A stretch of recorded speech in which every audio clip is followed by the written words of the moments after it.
ලංකාවේ අද පවතින දේශපාලන තත්ත්වය ගැන මම හිතන්නේ බොහෝ සමාජ ජාලාවල සහ වෙනත් ස්ථානවල කතා කරනවා. දැන් මගේ ජීවිත කාලය තුළ මට තියෙන අත්දැකීම් වල හැටියට දැන් ඇත්තටම තියෙන්නේ ලංකාවේ පවතින දේශපාලන ස්වභාවය පිළිබඳ බරපතල කලකිරීමක්. මම හිතන්නේ බහුතරයකට ඒක ඇති. දැන් ඇත්තටම අපිට මෙතන බලන්න පුළුවන් මොකක්ද ඇත්තට මේ වෙලා තියෙන්නේ කියලා. මට මෙන්න මෙහෙම දෙයක් ඔයාලට කියන්න පුළුවන්. දැන් මේ ඡන්දයක් පවතින කාලෙක යම් කිසි පක්ෂයක් ජයග්‍රහණය කරන්න හෝ පුජ්‍යලයක් ජයග්‍රහණය කරන්න ඡන්දයක් පවතින කාලවලට ඉන්නවා දේශපාලන උදව්කරුවන් කියලා જાතියක්. ඒ කියන්නේ පක්ෂයට හෝ ඒ පුජ්‍යලයට උදව් කරන අය. ඒ උදව් කරන අය අපිට මෙහෙම කොටස් තුනකට බෙදන්න පුළුවන්.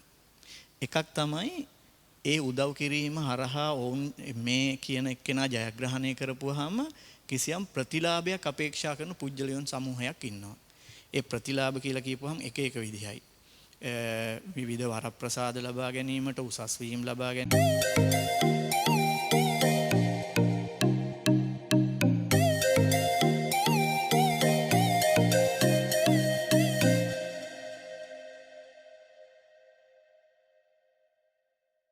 එක දේවල් වෙන්න පුළුවන්. ඒක පුජ්‍යලයක් වෙන්නත් පුළුවන්, සමහර විට ආයතන මට්ටමින් වෙන්නත් පුළුවන්. ඒතකොට ඒ කියන්නේ ප්‍රතිලාභයක් අනාගතයේ අපේක්ෂා කරමින් දේශපාලන කණ්ඩායම් හෝ පුජ්‍යලයින්ට උදව් කරන අය. තව කට්ටියක් ඉන්නවා අනාගත දේශපාලන ව්‍යාපාරයට එන්න බලාගෙන එහෙම උදව් කරන අය. ඒ කියන්නේ උදාහරණයක් විදිහට ප්‍රාදේශීය සභාවට අනාගතයේ එන්න බලාපොරොත්තු වෙන, පළාත් සභාවට එන්න බලාපොරොත්තු වෙන, එහෙම නැත්නම් තව කාලෙකින් පාර්ලිමේන්තුවට යන්න බලාපොරොත්තු වෙන, එහෙම නැත්නම් ආසන සංවිධායක වෙන්න බලාපොරොත්තු වෙන. ඒ වගේ මොනවා හෝ ඒ කියන්නේ දැන් දේශපාලන කියන්නේ හොඳ ව්‍යාපාරයක්නේ. ඒ කියන්නේ දේශපාලන ව්‍යාපාරික ලෝකෙට එන්න බලාගෙන ඒ දේශපාලනයට උදව් කරන අය ඉන්නවා. ඔය අතර ඉන්නවා තව කට්ටියක් සැබෑ ලෙසම රටට ආදරය කරන කට්ටියකුත් ඉන්නවා. ඒ සැබෑ ලෙසම රටට ආදරය කරන අය යම්කිසි දේශපාලනයකට හෝ යම්කිසි පුජ්‍යලයකට උදව් කරන්නේ මේ දෙකෙන් එකක්වත් බලාපොරොත්තු වෙන්නේ නෙවෙයි. කිසිදු අනාගත ප්‍රතිලාභයක් අපේක්ෂා කරන්නෙත් නැහැ. දේශපාලනයට අනාගතේ එන්න බලාපොරොත්තුකුත් නැහැ. හැබැයි සාමාන්‍ය මහ ජනතාවට මේ අයයි කියන දේවල් බලපුවාම මේ අය කතා කරද්දි කියන්නේ මගේ අනාගතයේ දේශපාලනයට එන්න බලාපොරොත්තුවක් තියෙනවා කියලා. මේ අය කතා කරද්දිත් කියන්නේ මට තානාපතිකමක් ගන්න බලාපොරොත්තුෙන් මේක කියන්නේ කියලා. මේ හැමෝම කතා කරන්නේ එකම විදිහට හින්දා සාමාන්‍ය මහ ජනතාවට හොයාගන්න බැරි වෙනවා මේ තුන් දෙනාගෙන් මේ සැබෑ ලෙසම රටට ආදරය කරන එක්කෙනා කවුද කියලා. ඇත්තට මෙහෙම ගැටලුවක් ඇති වෙනවා. හැබැයි අවසානයේ දේශපාලන පක්ෂය හෝ එහෙම නැත්නම් ඒ පුජ්‍යලයා හෝ ඒ අවශ්‍ය ස්ථානයට ආවට පස්සේ මේ දෙගොල්ලම නිහඬ වෙනවා. මොකද මේගොල්ලන්ට ඒ අවශ්‍ය කරන මේ කමිෂන් ඊට පස්සේ අවශ්‍ය කරන ප්‍රතිලාභ එතකොට තාන්න මාන්න ඒ වරප්‍රසාද ඒවා ඔක්කොම හම්බ වෙන නිසා ඔවුන් නිහඬ වෙනවා. ඊට පස්සේ අනාගත දේශපාලනයට එන්න බලාගෙන ඉන්න අය ඒගොල්ලොත් නිහඬ වෙනවා සහ ඒ දිනපු අයට ගොඩක් ලං වෙනවා. මෙන්න මේ තුන්වෙනි කණ්ඩායමේ ඉන්න අයට තමයි බලවත් අසාධාරණේ වෙන්නේ. මෙයාට තමයි බලවත් අසාධාරණේ වෙන්නේ. එතකොට ඒ අය වෙනුවෙන් සමහර වෙලාවට විවිධ ඔෆර්ස් හම්බ වෙන්න පුළුවන්. මේවා කියලා හම්බ වෙන්න පුළුවන්. එතකොට ඒ අය සාමාන්‍යයෙන් කියන දෙයක් තමයි මට පෞද්ගලිකව කිසි දෙයක් අවශ්‍ය නැහැ. මට අවශ්‍ය වෙන්නේ මේ රටට පොදුවේ කරන දෙයක් කියලා.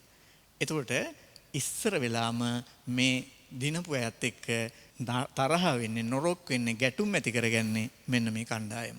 එතකොට ඊට පස්සේ මිනිස්සුගේ පැත්තෙන් බැලුවොත් එහෙම මිනිස්සු කොච්චර බැන්නත් මේගොල්ලන්ට ගාණක් නැහැ. ඒගොල්ලන්ගේ අරමුණ වෙනස්නේ. මිනිස්සු කොච්චර බැන්නත් මේගොල්ලන්ට ගාණකුත් නැහැ. මොකද ඒගොල්ලන්ගේ අරමුණත් වෙනස්නේ. එතකොට මිනිස්සුන්ගෙන් බැනුම් අහනකොට වැඩියක්ම රිදෙන්නේ මේ අයට. මොකද තමන් කිසිදු ආකාරයකින් පෞද්ගලික බලාපොරොත්තුවක් නැතුව තමන්ට තියෙන ගෞරවයක් නැති කරගෙන ක්‍රියා කරලා අවසානයේ මේගොල්ලොත් එක්කත් තරහ වෙලා ඊට පස්සේ මිනිස්සුන්ගෙනුත් දැනුම් අහන පිරිසක් බවට පත් වෙනවා. ඕක ලංකාවේ හැම සැරේකම වගේ දකින්න ලැබෙන දෙයක්. ඒතකොට අපි හිතනවා සාමාන්‍යයෙන් මේ අය එහෙම වෙන එකක් නැහැ, මේ අය එහෙම වෙන එකක් නැහැ, මේ අය එහෙම වෙන එකක් නැහැ කියලා. අවසානයේ බලාගෙන ගියාම ඔක්කොම එකම තැනකට තමයි ඇවිල්ලා තියෙන්නේ. මේකෙදී වැඩියක්ම අසාධාරණයට ලක් වෙන්නේ මෙන්න මේ පිරිස.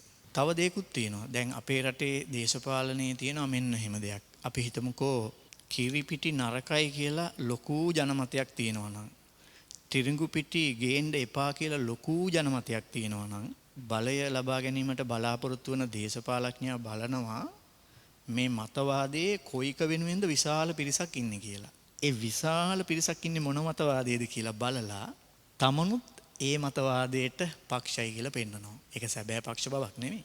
එතකොට මිනිසු විශාල ජනමතයක් තියෙනවා නම් කිරිපිටි ගෙන්නන්න එපා, තිරිඟු පිටි ගෙන්නන්න එපා කියලා. මම මේ කියන උදාහරණයක්.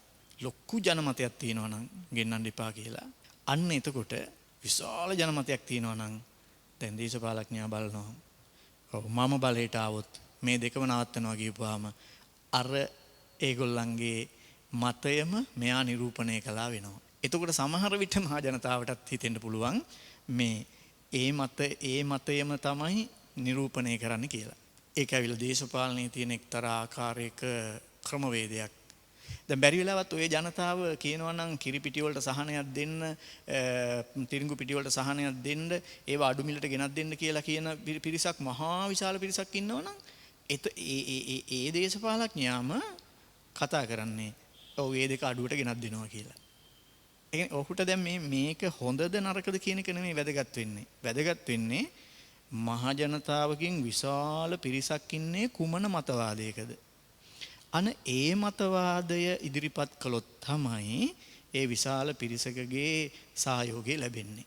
හැබැයි ලැබුණට පස්සේ මොකද වෙන්නේ? Tamanට කැමති විදිහක් ක්‍රියාත්මක කරන්න පුළුවන්.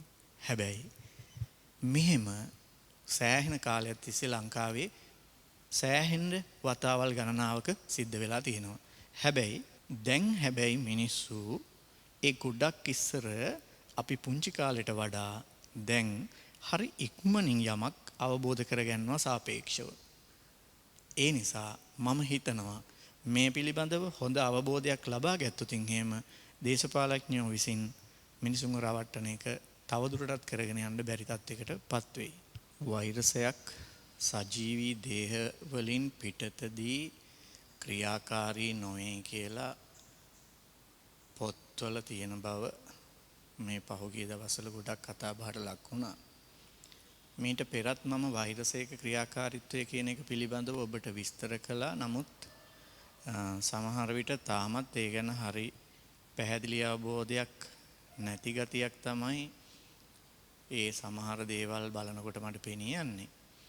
දැන් මේ වෛරසයක් කියන එකක් ක්‍රියාකාරීත්වය කියලා කියන්නේ වෛරසයක් නිකන් දූවිලි අංශුවක් වගේ තමයි එළියේ තියෙනකොට.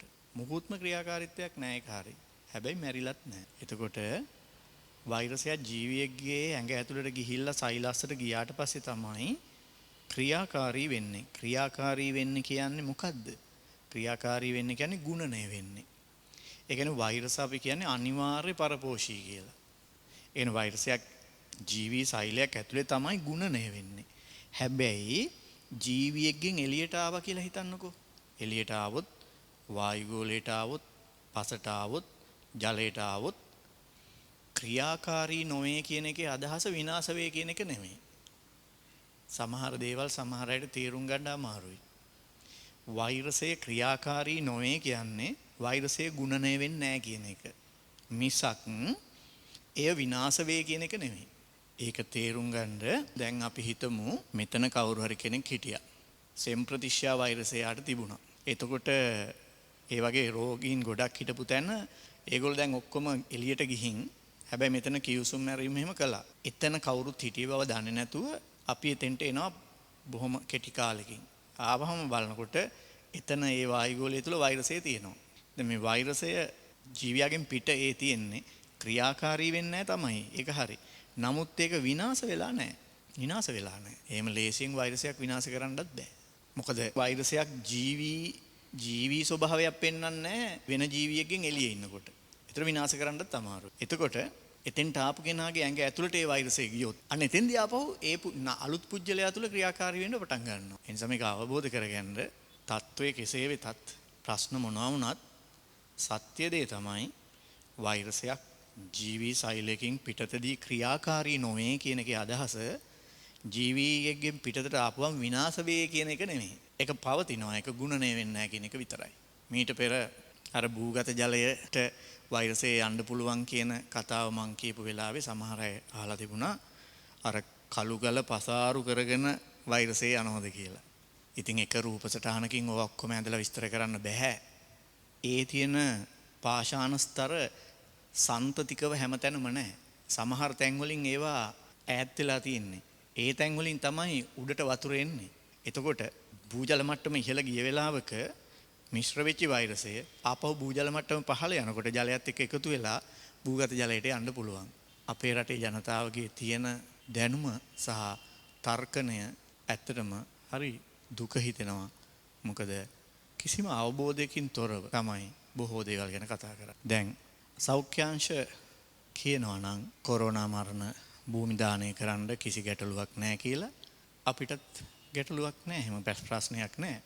නමුත් විද්‍යාත්මකව වෛරසයක් පරිසරයට නිදහස් වෙලා ගුණණය නොවුනට බොහෝ කාලයක් තියෙන්න පුළුවන් බව ඕනෑම වෛරස විද්‍යාඥයෙක් දන්නවා. ඒතකොට ඒ අභියෝගය අපි දරනවාද කියන එක තමයි මෙතන තියෙන ගැටලුව. හැබැයි මේකට මෙහෙම අදහස් දක්වපු ගමන් බොහෝ අය කියන්නේ මේක ජාතිවාදය අවස්සනවයි කියලා. නමුත් ඔබ හිතන්න මේ භූමි දානය කිරීම කියන එක ලංකාවේ සිංහල අයගේ ආගමික මතවාදයක් වෙලා එහෙම ප්‍රශ්නයක් වුණා නම් එතකොට මේ සිංහල අය ඔක්කොම බහුතරය කිව්වොත් එහෙම මේක භූමි දානය කරන්න ඕනේ කියලා අන්න එහෙම වුණා නම් ඒ කියන්නේ මේ ප්‍රශ්නේ අනිත් පැත්ත හැරුණා නම් තත්ත්වය මොකක් වෙයිද කියලා ඔබම බලන්න. එතකොට අනිත් අය කියයිද ඔව් ඒක ඒගොල්ලන්ගේ ආගමික අයිතිය ඒකට ඉඩ දෙන්න කියලා. කල්පනා කරලා බලන්න. එහෙම වෙන්නේ නැහැ. එක අතකට මෙහෙමයි. අපේ රටේ වගේම හැමතැනම වගේ දැන් මේ මුස්ලිම් ප්‍රජාව ගත්තොත් ඒ අය සිංහල අය වගේ ભેද බින්න වෙලා නැහැ. දේශපාලනික වශයෙන් ભેද බින්නතාවයක් වුන්ගේ නැහැ. ඒක සිංහල අයට ඉගෙන ගන්න තියෙන හොඳ ලක්ෂණයක්. ඒ කියන්නේ අනිත් ජාතීන්ගෙන් පවා ඉගෙන ගන්න දේවල් තියෙනවා. ඒක නරක ලක්ෂණයක් නෙමෙයි. ඔවුන් මොන දේශපාලන පක්ෂ මොන දේවල් වලට වෙන් වෙලා හිටියත් ඔවුන්ගේ ආගම ඔවුන්ගේ සංස්කෘතිය සම්බන්ධයෙන් ඔවුන්ට තියෙන්නේ එකම පොදු හැඟීමක්. දැන් මම මේ දේ කතා කරනකොට මේව කතා කරපුවාම මට කිසිම මුස්ලිම් ජාතිකයෙක් ජාතිවාදියෙක් ලෙස බනින්න යන්නේ නැහැ. හැබැයි මට බනින්නේ සිංහල අයමයි. මම ජාතිවාදියෙක් කියලා කියන්නේ. හැබැයි සිංහල අයට ඉගෙන ගන්න පාඩම් ගොඩක් තියෙනවා. මොන දේශපාලන පක්ෂයකට බෙදී හිටියත් මම කලිනුත් කිව්වා වගේ මුස්ලිම් ජනතාව තමන්ගේ ආගමික දේවල් තමන්ගේ සංස්කෘතිය සම්බන්ධයෙන් එක පොදු ස්ථාවරයක ඉන්නවා. ඒගොල්ලෝ එක ස්ථාවරයක ඉන්නවා හැම වෙලාවෙම. විවිධ මතවාද දරන්නේ.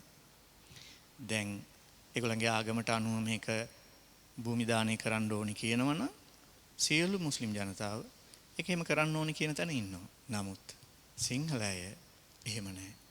ඒගොල්ලෝ යමක් දකින්නේ එහෙම තමන්ගේ පොදු සංස්කෘතිය හෝ පොදු ආගමික දර්ශනය හරහා නෙමෙයි. තමන්ගේ දේශපාලනික පාටවලින් තමයි ඒක විස්තර කරගන්නේ තමන්ගේ පක්ෂයට වාසිදායක වන විදිහට. ඔබ දන්නවා ලංකාවේ සිංහල ජාතියට කිසියම් ආකාරයක හානියක් වෙනවා නම් ඇත්තටම මම දකින්නේ ඒ හානිය වෙන්නේ අන්‍ය ජාතියකින් හෝ අන්‍ය ආගමිකයකින් නෙමෙයි. ඒක ඒ අයමයි ඒ අයව විනාශ කරගන්නේ. පොඩි උදාහරණයකට ගත්තොත් ඔබ සාමාන්‍යයෙන් දන්න දෙයක් තමයි අපි මුස්ලිම් ව්‍යාපාරිකයෙක්ගේ අපි හිතමුකෝ වෙනසලකට යනවායි කියලා.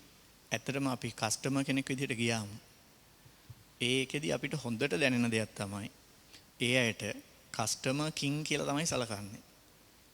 සිංහල ව්‍යාපාරිකයෙක් ගාවට ගියාම කස්ටමර් නොදකින් කියලා තමයි සලකන්නේ. ඒගොල්ලන්ට තියෙනවා පුහු අභිමානයක්. ඒතර සමහර අය කියනවා අර ඒ මුස්ලිම් ව්‍යාපාරිකයෙක් කඩේකට ගිහිල්ලා මොන තරම් බඩු තේරුවත් ඒකේ නැත්තම් වෙන තැනකින් හරි ගෙනත් දෙනවා. ඒක ඒගොල්ලන්ගේ හැටි. ඉතින් එතකොට සමහර අය ඉන්නවා ඒක කපටිකම කියලා. නමුත් ඒ කස්ටමර් කෙයා කියන එක ව්‍යාපාරයක ඉතාම වැදගත් දෙයක්. දැන් තමන් වෙතට එන පාරිභෝගිකයා සතුටු වෙච්ච ප්‍රමාණයට තමයි මේ ව්‍යාපාරය ඉස්සරහට යන්නේ. අපේ විශේෂයෙන්ම සිංහල අයට ඔළුවේ නිකන් හරි අමුතු අභිමානයක් තියෙනවා. මේ එහෙම බැරි ඕනි නම් ගනි නැත්තම් නිකන් හිටපන් වගේ. ආන්න එහෙම තත්වයක. එහෙම තත්වයක ඉන්නකොට ඒ මුස්ලිම් ජාතික ව්‍යාපාරිකයෝ ආර්ථික වශයෙන් එහෙම දියුණු වෙනවා. ඒතර ඒකට වැරද්ද ඒගොල්ලෝ නෙමෙයි. අපි අතේ ඒගොල්ලෝ අපි සිංහල ජාතිය ඇතයි වැරද්ද තියෙන්නේ. ඒගොල්ලන්ට මේ මට්ටමට එන්න බෑ. ඒකයි. දැන් මම දන්නවා එක්තරා රටක වාහන මේ නිෂ්පාදනය කරන කම්පැනි එක මුස්ලිම් ව්‍යාපාරිකයෝ ගිහිල්ලා ඒ කම්පැනියෙන් ගොඩක් වාහන ගන්නවා මිලදී ගන්නවා. ඒතර ඒ ලොකු කම්පැනියක් ඇතුලේ ඒගොල්ලන්ට යාඥා කරන්න කාමරයක් ඉල්ලනවා ඒ වාහන නිෂ්පාදනය කරන සමාගමෙන්. එතකොට ඒගොල්ලෝ කියනවා ඒ මොකටද කියලා. එතකොට ඒගොල්ලෝ කියනවා අපි ගොඩාක් ඕගොල්ලන්ගෙන් වාහන මිලදී ගන්නවා. ඕගොල්ලන් ලොකු ගොඩක් බිස්නස් අපි ගේනවා. අපිට සිකුරාදා දවසට යාඥා කරන්න යන්න තැනක් නැහැ. ඒස අපිට යාඥා කරන්න තැනක් මෙතන හදලා දෙන්න කියලා. එහෙම කියලා එතන යාඥා කරන්න තැනක් හදාගන්නවා. එතකොට ඒක තමයි එතන තියෙන සාමූහිකත්වය කියලා කියන්නේ. ඒකෙදි හැමෝම එකම දෙයක් තමයි කියන්නේ. ඒ අර එකෙකුට එකෙක් නැති ස්වභාවය පෙන්වන්නේ නැහැ. ඉතින් ඒ නිසා හැදෙනවා නම් ගොඩක් ಜಾති තියෙනවා. ඒ වගේම මුස්ලිම් ජන සමාජය ගත්තාම දේශපාලනික වශයෙන් ભેද බින්න වෙලා නැහැ. ඒ වගේම දැන් සමහර දේශපාලන පක්ෂ තියෙනවානේ සමාජවාදී දර්ශනයක් මත පදනම් වෙච්චි. දැන් ඒ වගේ තැන්වල ඉන්න මුස්ලිම් ජාතික මේ අය ඉන්නවා. සමාජවාදී මේ දේශපාලන කඳවුරු වල ඉන්න. හැබැයි දැන් සිංහල අය සමාජවාදී දේශපාලන කඳවුරු වල ඉන්නකොට නිරාගමිකයි. නමුත් මුස්ලිම් ජාතිකයෙක් සමාජවාදී දේශපාලන කඳවුරක හිටියත් ඔහුගේ ආගම සහ සංස්කෘතියට ගරු කරනවා. ඒක වෙනස් කිරිල්ලක් කරන්නේ නැහැ. එතන තමයි ඒගොල්ලන්ගේ ස්ථාවරතාවය තියෙන්නේ. ඉතින් ඒක නිසා මේකෙන් සිංහලයට ඉගෙන ගන්න ලොකු පාඩමක් තියෙනවා. නමුත් මම හිතන්නේ ඒ පාඩම කවදාවත් ඒ අය ඉගෙන ගන්නේ නැහැ. අනිත් අය විවේචනය කරමින් ඉන්නවා මිසක් තමන්ගේ තියෙන අඩුපාඩු හදාගන්න පවක් පේන්නේ නැහැ. ඊළඟට ඇත්තටම බලන්න ලංකාවේ ඉන්න සිංහල බෞද්ධයින්ට මොකක්ද වෙලා තියෙන්නේ කියලා මේ කියන කතා සමහර විට යම් කාලෙකදී මේ අදටත් වඩා සමහර විට වටින තත්වයකටපත් වේවි. මුස්ලිම් ආගමික නායකයින් ඉන්නවා මෞලවිලා හැම. ඒතර ඒගොල්ලෝ කවදාකවත් ඡන්ද කරන්න හෝ ඡන්ද ඉල්ලන්න එන්නේ නැහැ කිසිම දවසක. කිසිම දවසක පාර්ලිමේන්තුව පළාත් සභාව ප්‍රාදේශ සභාව ඒවා නියෝජනය කරන්න යන්නේ නැහැ. ඒ වගේම ක්‍රිස්තියානි කතෝලික පූජකවරු ඉන්නවා. ඔවුන් එහෙම දේශපාලන පක්ෂ වලට බෙදිලා නැහැ. අපේ හාමුදුරුවෝ ස්වාමීන් වහන්සේලා මම දන්නේ මට මෙහෙම කියන්න අයිතියක් තියෙනවද නැද්ද කියලා. නමුත් මේක ඇත්ත තත්ත්වේ නිසා රටේ වර්තමානයේ අපිට දකින්න ලැබෙන තත්ත්වේ නිසා කවුරුත් ඒ ගැන කතා කරන්නේ නැත්නම් ඒ ගැන කතා කරන්න වෙනවා. අපේ ස්වාමීන් වහන්සේලා කොයිතරම් දේශපාලන පක්ෂ වලට බෙදිලාද? ඊළඟට දේශපාලනය කරගෙන යාමට ගිහින් නිසා ඒ අර ස්වාමින් වහන්සේ කෙනෙක්ගේ තියෙන ගෞරවය කොයිතරම් දුරට නැති කරගෙනද?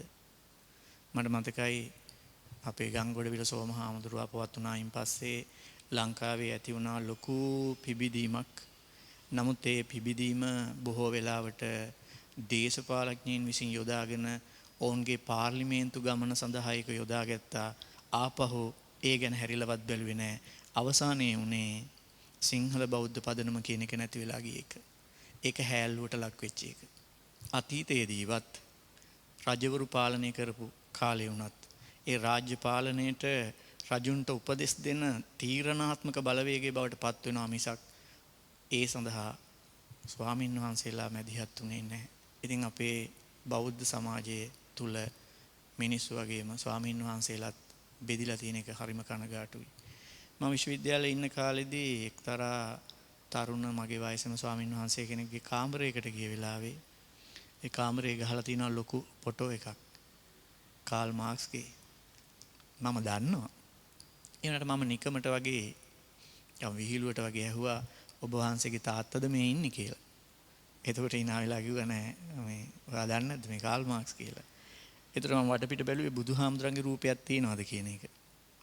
ඒ කියන්නේ ස්වාමීන් වහන්සේට ඒ තරුණ ස්වාමීන් වහන්සේට බුදුරජාණන් වහන්සේට වඩා වැදගත් වෙලා තියෙන කාල් මාක්ස්ගේ දර්ශනය.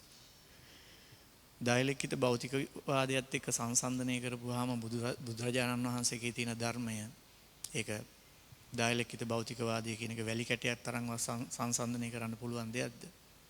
අනිත් එක පොඩි කාලේ ස්වාමීන් වහන්සේ මහාන වෙලා ඒ දායකයින් ලබා දුන්න සිව්පසේ ලබාගෙන පොත්පත් ටික සියල්ල ලබාගෙන ඉගෙනගෙන A-level කළ කැම්පස් එකට ගියායින් පස්සේ බුදුරජාණන් වහන්සේ පිළිබඳව කිසිදු ආකාරයක සද්ධාාවක් නැහැ. ඊට වඩා තමන්ගේ ශාස්ත්‍රූන් වහන්සේ වෙලා තියෙන්නේ කාල් මාක්ස් ලෙනින් ඒ වගේ අය. එහෙම තත්යකටපත් වුනහම ඒත් එක්කම ඒ හැල්ලුවට ලක් වෙන්නේ බෞද්ධ දර්ශන. ඒ ගැන ඇත්තටම මට තියෙන්නේ කනගාටුවක්. කාලයක් කේන්තියක් විදිහට තිබිච්ච එක දැන් තියෙන්නේ කනගාටුවක්. ඒ වගේම තමයි අපේ රටේ ස්වාමින් වහන්සේලා අතර තියෙන විවිධාකාර මතභේද. ඒවා මම මේ ක්‍රියාකාරීව ඉන්න නිසා මම දකින දේවල්. ඒවා ගැන දැක්කහමත් හරියට කනගාටු හිතෙනවා. දැන් මියන්මාරයේ වගේ රටවල් වල, ඒ වගේම තායිලන්තයේ වගේ රටවල් වල ධර්මයේ දේශනා කිරීම සඳහා කිසියම් සලකා බලනු ලබන සුදුසුකමක් තියෙනවා ඒ රටවල් වල. මෙන්න මේ සුදුසුකම, මෙන්න මේ අවබෝධය, මෙන්න මේක සමත් වුණොත් තමයි ඒ ස්වාමින් වහන්සේට ධර්මයේ දේශනා කරන්න පුළුවන් වෙන්නේ කියලා. නමුත් අපේ රටේ මට වුණත් සිවුරක් දාගෙන ධර්මයේ දේශනා කරන්න පුළුවන්. ඒ දේශනා කරන ධර්මයේ ගත්තාම අපි දකිනවා එක ස්වාමින් වහන්සේලාගේ ධර්ම එක විදිහයි. ඒතර එහෙම වෙන්න බෑ නේද? බුදුරජාණන් වහන්සේට තිබුණේ එකම ධර්මයක්, එකම දර්ශනයක් නම් එක ස්වාමින් වහන්සේලාගේ ධර්මය සහ දර්ශනය වෙනස් වෙන්න බෑනේ. එහෙම වෙනස් වුනහම අන්තිමට වෙන්නේ තම තමන්ට හරි යන විදිහට අපි හිතනවා මේක හරි කියලා වෙන කිසියම් ආකාරයකට කල්ලිවාදයක් එතන ඇති වෙනවා. ඊට පස්සේ මේ කල්ලි අතර ඇතිවන ගැටුම් ප්‍රශ්න ගණනාවක්. මේ හැම එකකින්ම ගෞතම බුද්ධ ශාසනය තමයි පිරිහීමට ලක් වෙන්නේ. මම දන්නේ මේවට ඇයි කතිකාවක් නැත්තේ කියන එක පිළිබඳව, ඇයි වැඩපිළිවෙලක් නැත්තේ කියන එක. මේ මම කතා කරන්නේ මේක හරි, මේක වැරදි, මේක හරි කියන එක නෙමෙයි. මෙහෙම වෙන්න බෑ කියන එක. ඒ කියන්නේ එකම දර්ශනයක් නම් ඉදිරිපත් කරේ, එකම දහමක් නම් ඉදිරිපත් කරේ. ඒ දහම හැමෝම තමන්ගේ උදාහරණ වෙනස් වෙන්න පුළුවන්. හැබැයි දර්ශනය වෙනස් වෙන්න බෑ. ඒතර දර්ශනය පිටින්ම වෙනස් වෙනවා නම් ඒතර මොකක් හෝ තැනක අවුලක් තියෙනවා. ඒතර අපිට ප්‍රශ්නයක් ඇති වෙනවා කොයි දර්ශනයද අපි හරි කියලා ගන්න කියන එක. ඒක ලොකු ප්‍රශ්නයක් බවට පත් වෙනවා. එතකොට ඒ කල්ලි වලට බෙදිලා කල්ලිවාදයක් බවට පත් වෙනවා. ඒතර මේ හැම එකකින්ම අපේ බෞද්ධ දර්ශනය අභාවයට ලක් වෙන තමයි වෙන්නේ.